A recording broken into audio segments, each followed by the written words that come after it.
मित्रों नमस्कार। अपने बीच भारतीय जनता पार्टी के राष्ट्रीय महामंत्री, पूर्व मंत्री माननीय विनोद तावरे जी आपको संबोधित करेंगे। बगल में पार्टी के राष्ट्रीय प्रवक्ता श्री प्रेम शुक्ला जी हैं और पार्टी के वरिष्ठ नेता मनिंदरजीत सिंह सिरसा जी हैं। माननीय प्रधानमंत्री जी के नेतृत्व में निरंतर उनकी विकास यात्रा में देश के वरिष्ठ नेतागण पार्टी की सदस्यता ग्रहण कर रहे हैं। उसी क्रम में मैं आग्रह करूंगा अखिल भारतीय कांग्रेस कमेटी के वरिष्ठ नेता तरविंद सिंह मारवाह जी को माननीय विनोद तावरे जी पार्टी की सदस्यता ग्रहण कराएं, सदस्यता पत्र दें और पुनः आपका संबोधन होगा।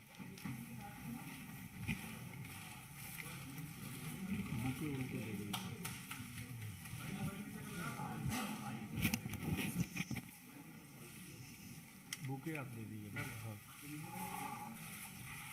बीच में आई पहली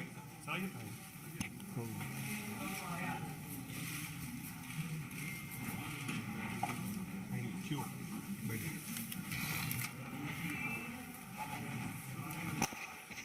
मेरा विनम्र निवेदन है माननीय विनोद तावरे जी से कि आपको संबोधित करें। नमस्कार। पार्टी कार्यालय से मैसेज जाने पर मुझे एक तो अच्छा लगा कि आप लोग मुझे हरियाणा का ज़्यादा मानते हैं। काफ़ी चर्चा हरियाणा को लेके आपने की, मतलब मैं हरियाणा के नाते रजिस्टर तो हो गया हूँ, इसका अपने आप में एक आनंद पक्का ले रहा हूँ। लेकिन जब मंत्री था तब हरियाणा का प्रभारी था, अभी महामंत्री हूँ, इसलिए हरियाणा के अलावा बाकी प्रदेश के भी कुछ न कुछ दायित्व पार्टी के आते हैं। और उसी दायित्व में आज तरविंदर सिंह मारवाह जी जो 3 बार दिल्ली से विधायक रहे हैं, पार्लियामेंट्री सेक्रेटरी भी रहे हैं, यूथ कांग्रेस के महासचिव रहे, दिल्ली प्रदेश कांग्रेस के वाइस प्रेसिडेंट रहे, मौजूदा दिल्ली सिख गुरुद्वारा प्रबंधक कमेटी के अभी मेंबर हैं, केंद्रीय गृह सेवक सभा के अध्यक्ष भी रह चुके हैं और 1998 से 2013 तक दिल्ली विधानसभा के सदस्य भी रहे।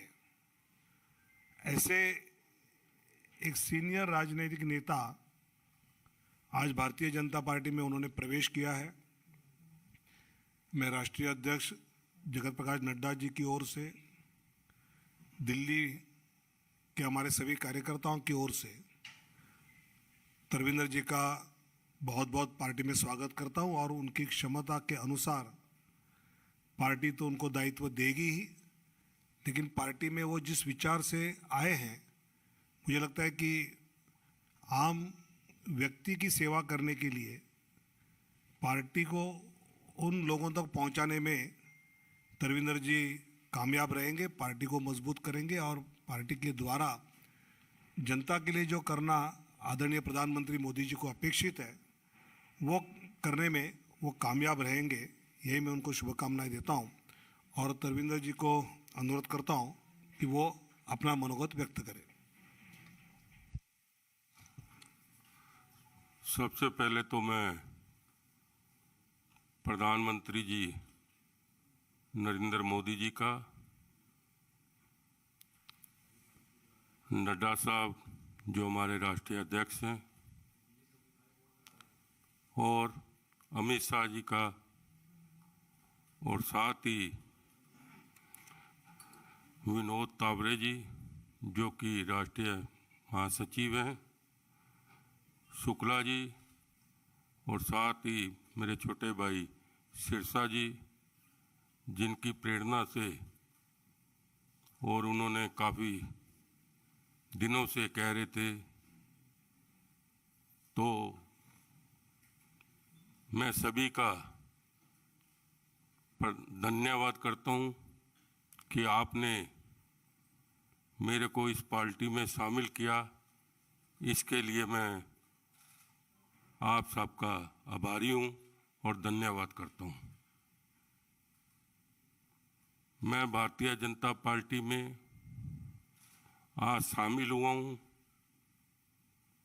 और मैं आप लोगों को, तावरे जी को विश्वास दिलवाता हूँ कि जब तक मेरे प्राण हैं मैं आपकी पार्टी की सेवा करता रहूँगा, बिना पद के लालच के। मैं अपनी भावना से आया हूँ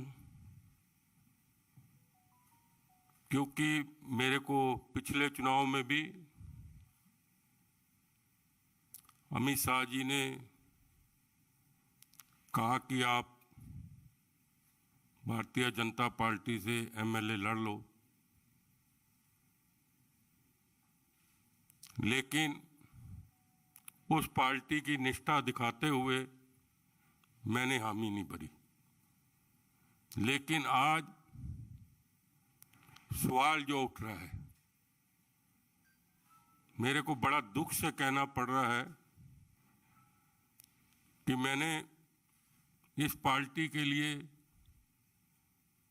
क्या नहीं किया। अपना सारा जीवन कांग्रेस पार्टी के लगा दिया, अपनी जवानी लगा दी।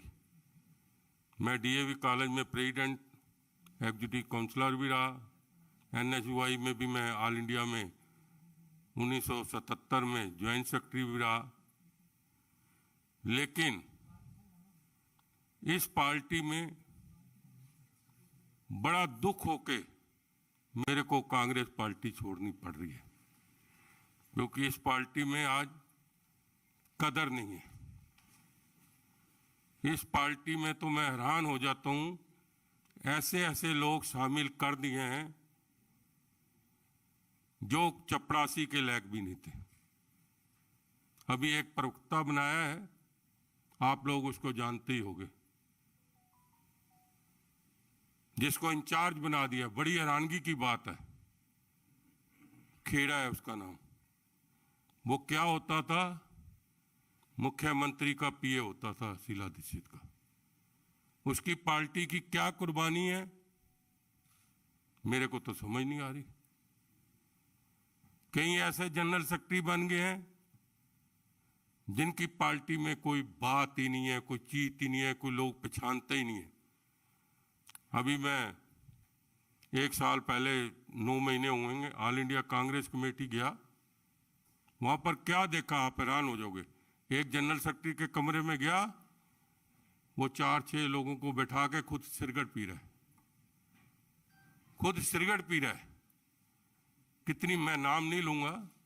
बड़ी हैरानगी हुई कि जहां पर दफ्तर में पूजा होती है वहां पर सिगरेट पी रहे। अभी क्या हुआ, अब तो वहां बंटवारा चल रहा है। अब बंटवारा कैसे चल रहा है, अभी राज्यसभा आपने देखा, 2 कोटे, एक जयराम, कोई पार्टी में कुर्बानी नहीं। एक जो मिनोटी सेल का नाम मेरे ध्यान से उतर रहा है यूपी से, उसको राज्यसभा कहां भेज रहे हैं, महाराष्ट्र। वो किसका आदमी है, प्रियंका गांधी का। दूसरा मुकलवासनी किसका है, सोनिया गांधी का। 2 जो और चुने गए हैं वो राहुल गांधी के। एक कौन है, हरियाणा से सुरजेवाला। मतलब जो लोग चुनाव हार हार के उनको पार्टी में इतना तवज्जो दे रहा है, उस पार्टी का क्या फायदा जहां बट रही है। वहां जो वर्कर, मैं तो G23 वालों को भी कहूंगा कि इस पार्टी में आपको कुछ नहीं मिलना। अब चाहे वो गुलाम नबी आजाद हो, चाहे सुशील कुमार शिंदे हो, इन्होंने ना किसी को दूसरे को अध्यक्ष बनने देना है। ये भी लिख लो आज। जैसे पहले जितेंद्र प्रसाद जी खड़े हुए थे, सचिन पायलट खड़े, राजेश पायलट जी, क्या हुआ? अब पीसीसी प्रेसिडेंट सारे के सारे राहुल गांधी अपने बना रहा है, ना कोई बायोडेटा देख रहा है कि किसकी पार्टी का कुर्बानी है, कुछ नहीं देखा जा रहा। आज क्या देखा जा रहा है कि उसके जो सेक्रेटरी हैं वो किसका नाम ले रहे हैं। जिस पार्टी में कुर्बानियां जिन्होंने दी, जिन्होंने गुलाम नबी आजाद जी ने आगरा में 40 की 40 सीटें लेके आए, उन्होंने इतनी मेहनत की, सुशील कुमार शिंदे जी ने कितनी मेहनत की, लेकिन आज उनको नजरअंदाज किया जा रहा है। पीछे सुशील कुमार शिंदे जी ने कहा भी था कि हमसे कोई पूछा नहीं जा रहा आज की डेट में। तो उस पार्टी में क्या करना, रोना आ रहा है उस पार्टी का। मैं तो दोबारा G20 तो कहूंगा कि आप लोग चुपचाप भारतीय जनता पार्टी में शामिल हो जाओ और आपको सम्मान मिलेगा, ये मैं कहना चाहता हूं। और आज जो हमारे नरेंद्र मोदी जी जो वो कमाल कर रहे हैं, जब से देश आजाद हुआ है आज तक आपने ऐसा प्रधानमंत्री जी नहीं देखा जिन्होंने आज तक एक छुट्टी नहीं की। परसों एक महिला को वहां पर गए 90 साल के, उनके पैर छुए। कितनी बड़ी बात है, एक प्रधानमंत्री आशीर्वाद ले रहा है और छोटी सी छोटी बात का ध्यान रख रहे हैं। और विकास की तो आप रफ्तार ही बन गई। आप देखो यूपी में कितना विकास, हरियाणा में कितना विकास, मुझे तो जाने का मौका मिलता है। क्यों उत्तराखंड में दोबारा आ गए? कहाँ गए वो सारे सर्वे? मैंने पहले दिन ही कह दिया था। आपको वहां की भी एक कहावत सुना देता हूं। हम वहां पर उत्तराखंड में तराई में, पिछले बार भी मैं इंचार्ज था, इस बार भी मैं वहीं पर था, देहरादून तराई के एरिया में। हमारा राजा आता है, हेलीकॉप्टर उतरता है, कम से कम नहीं तो वहां ex minister, member parliament, MLA सब वहां लाइन लगाकर खड़े हैं। 2-2 घंटे हो गए। जब उतरता है तो आप मानोगे 4 मिनट में स्टेज पे पहुंच जाता है। फिर वहां का क्या तमाशा होता है, चिट दी जाती है कि आप 5 मिनट बोलोगे, आप 3 मिनट बोलोगे, आप 2 मिनट बोलोगे। पीसीसी प्रेसिडेंट बोल रहा है उसको रास्ते में जाके कि जल्दी करो, राजा साहब ने जाना है। अब मैं दूसरी कहावत आपको सुना देता हूं। ये मैं बातें बिल्कुल सच्ची, मैं कभी झूठ भी नहीं बोलता। मैं इस पार्टी में भी जब शामिल हूं तो मैं कोई लालच के नहीं है। मेरे को हैरानगी है कि मेरे जैसा आदमी जिसने राहुल गांधी की रैली 10,000 आदमियों की कराई इलेक्शन में 2 दिन में जंगपुरा के क्षेत्र में, मैं 1.5 साल से टाइम मांग रहा हूं। और जो हमारी महारानी है उसका तो और ही कमाल है। वो कैप्टन पे तो आरोप लगा रही है कि आप निकले नहीं। अरे आप कौन सा 3 साल से निकले हो? मैं पूछना चाहता हूं, आप भी एक वर्कर से मिले हो? एक वर्कर से नहीं मिले। 3 साल हो गए। मांगो टाइम, तबीयत खराब है या इसका नाम क्या मना कर दिया जाता है। अरे वो पार्टी क्या है। मैं तो अमित शाह जी का धन्यवाद करता हूं। मैंने परसों सुबह फोन किया, लिखवाया कि मैं आपसे मिलना चाहता हूं। उन्होंने सिरसा जी को कहा कि तरविंदर मारवा जी को लेके आओ। और कल रात आप मानोगे जैसे परिवार के सदस्य से, मैं तो नया नया जुड़ा हूं, ऐसे आधा घंटा बैठ के बातचीत करते रहे। वो भी कांग्रेस थी कि सुबह दरबार लगते थे, आज वो कांग्रेस है किसी का पता ही नहीं है क्या करने वाले हो। शाम को पता लगता है 4 सेक्रेटरी बना दिए, उससे अगले दिन पता लगता है जनरल सेक्रेटरी बना दिए। अभी अभी ताजी बात है, एक दिन अखबारों में आता है जय राम को प्रवक्ता बना दिया, 2 दिन के बाद अखबार में आता है कि पवन खेरा को बना दिया। मतलब ये कहाँ का है। अब मैं एक और बात आपको बड़ी बताना चाहता हूं। पीछे गर्मियों में, पिछले साल की बात बता रहा हूं आपको, आप भी शायद वहां पर होंगे या कुछ प्रेस वाले होंगे कि नहीं। मतलब उस दिन गर्मी इतनी थी कि 46 या 47 डिग्री था पारा। मेरे को अध्यक्ष का फोन आया, चौधरी का, ये उस टाइम अध्यक्ष ताजा ताजा बना था। मेरे को फोन आता है, मरवा साहब आप आ जाओ, राजा साहब और प्रियंका गांधी जी यूपी में जा रहे हैं, वहां कोई कांड हो गया था। 10 बजे का टाइम है। हम चले गए 50-100 लेके, क्योंकि कुछ क्षेत्र मेरा भी पड़ता था। तो मैंने कहा चलो, हम चले गए।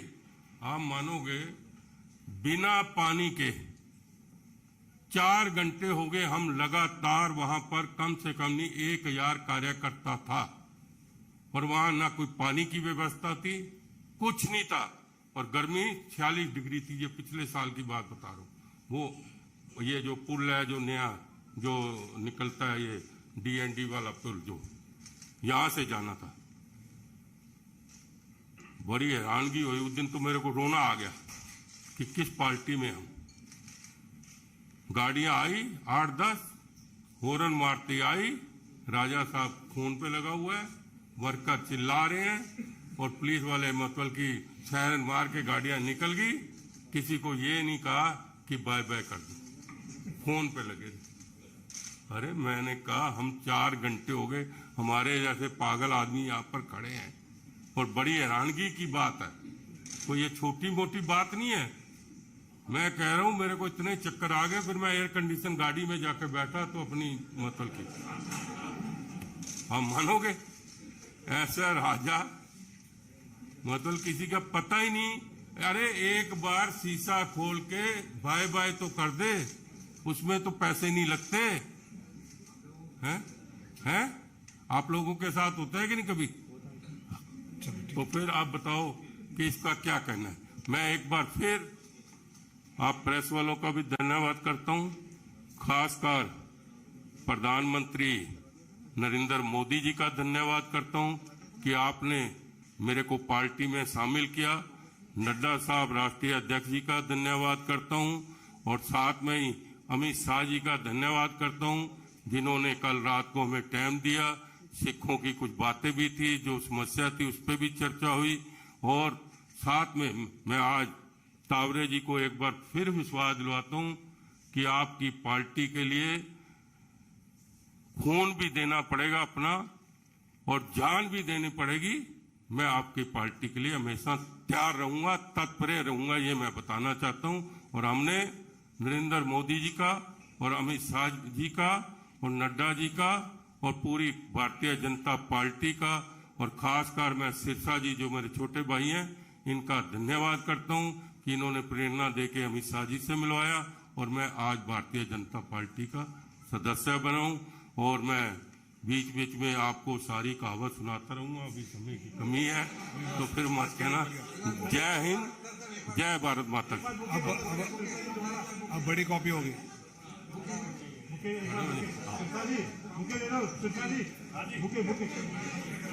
ले जाओ वापस।